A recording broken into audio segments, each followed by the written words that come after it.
الحمد لله رب العالمين. الحمد لله الذي بنعمته تتم الصالحات. الحمد لله الذي وفق قوات شعبنا المسلحة لغصم ظهر الميليشيا وسحق ذباب وحشرات الدقل الإرهابية التي عاثت في الأرض فسادا وإفسادا، فغضت على الأخضر واليابس ودمرت بنية التحتية لهذه الدولة السودانية، ونهبت المواطن السوداني، وفعلت ما لم يفعله قبلهم أحد. نحمد الله الذي وفق قواتنا المسلحة والقوات المساندة لها لدحر هؤلاء الأوباش الخونة الفجرة الذين تحركهم دويلة الشر تريد أن تدمر دولة السودان، وكذلك دول كثيرة في الوطن العربي تريد أن تدمرها هذه الدويلة التي ظلت ذراعا يمنى لدولة الصهاينة.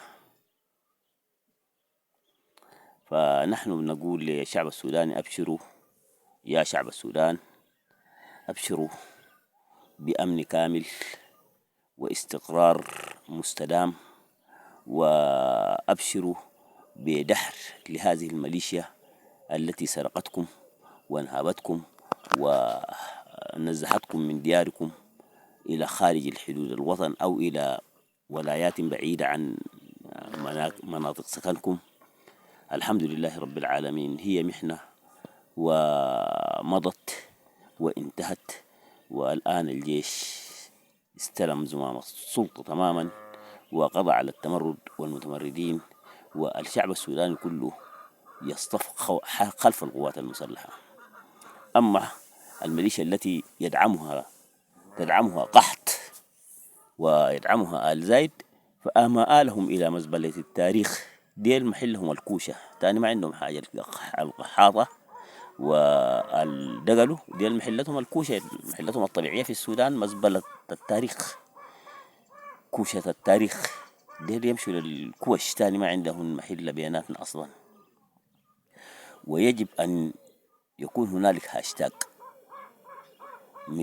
أكثر من 1,000,000 فيديو يحمل بواسطة شبابنا ورجالنا في السودان بأنه ما دايرين القحاطة، عشان نوري القحاطة دي إنه انتوا ناس خلاص الشعب السوداني ثاني ما عايزكم وما عندكم محل. والقحاطة أصلا برأسه الرجل كندي، ما سوداني ذاته. عبد الله حمدوك رجل كندي بياخد جنسية كندية، ما عنده علاقة بالسودان ذاته. انت بعت جنسيتك السودانية واستلمت لي جنسية كندية، داير مننا شنو يا زول؟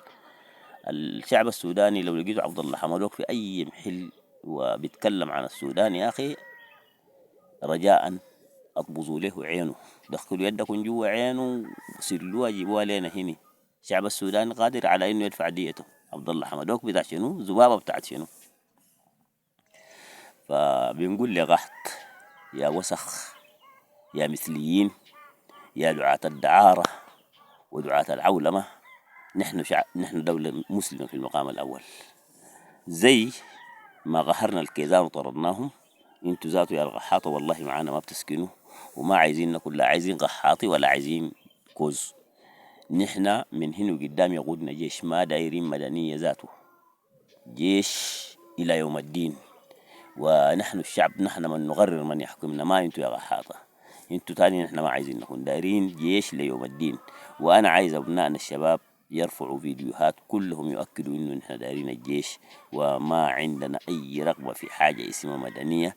نسأل الله سبحانه وتعالى أن ينصر قوات شعبنا المسلحة نصرا مؤزرة، وأن يحفظهم بحفظه، وأن يرعاهم بعينيه اللتان لا تنام.